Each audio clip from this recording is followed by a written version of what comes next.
rin yung anak ko, load ko. Uy, basa yung kanin nila. Bakit naman ganyan, Jollibee? Bakit basa yung kanin ninyo?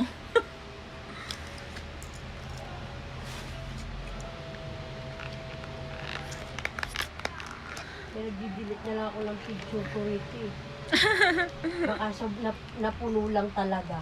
Yung pala, Sa akin nga, nagdi-delete ako din ng picture. Nagahang yung cellphone ko. kaya nga eh.